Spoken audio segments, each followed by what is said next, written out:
Hello, my name is Daniel and I identify as homoromantic asexual. Today we're going to be answering the question, what is demisexuality? With my cat. This video won't be comprehensive. I'm just going to be covering the basics of demisexuality to give you a succinct yet accurate overview of what demisexuality is.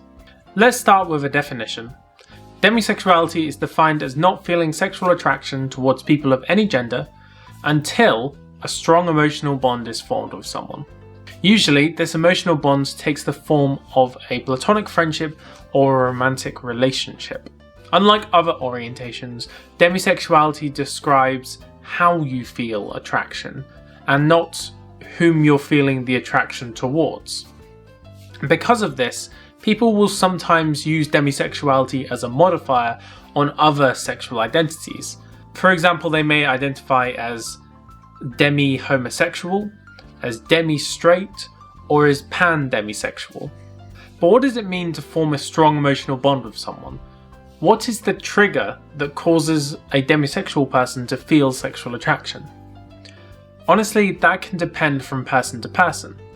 For some people, it can take months or even years of an intimate friendship with someone before they can feel sexual attraction. But that's not the case for everyone.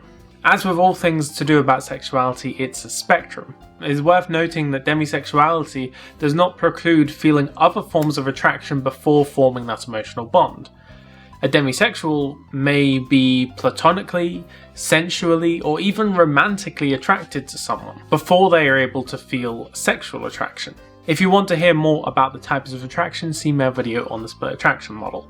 So, demisexuality is only feeling sexual attraction after you form that strong emotional bond. Simple, right? Well, not according to some people. A common critique of demisexuality as an identity is that that is how everyone feels.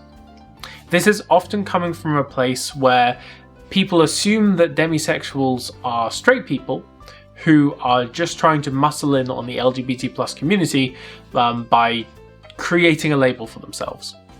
Obviously, this is not the case.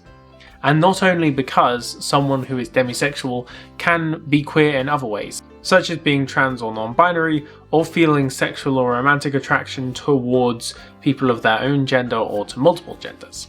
There is a distinction to be made between demisexuality and what we, as a society, think of as typical sexuality. A lot of people choose not to have sex with those that they don't know personally.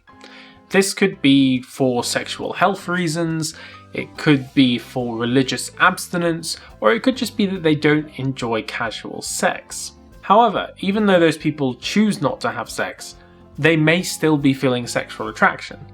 This is distinct from demisexuality, where a demi person does not feel that sexual attraction until the emotional bond is formed.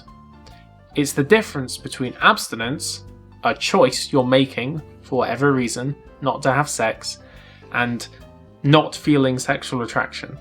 Let's look at some examples to give credence to this point. Number 1. It is quite common for allos to want to have sex with celebrities or other strangers that they do not know personally. If everyone were demisexual, then this wouldn't be the case. Number 2. Demisexual people can still have sex despite not feeling sexual attraction. As with asexuality, there are many reasons why someone who doesn't feel sexual attraction may have sex. If a demisexual person is having sex and therefore functioning from an external perspective entirely the same as anyone else, why would they need to make an orientation for themselves? The reason is because there's something internally different about them that makes them feel distinct from everyone else, because they are. And third, a hookup is sex with a stranger or someone who you're not in a relationship with. If everyone were demisexual, then no one would have hookups, or hire sex workers for that matter. People can be sexually attracted to strangers, but demisexuals cannot. Hopefully that has convinced you that demisexuality is a distinct and valid identity.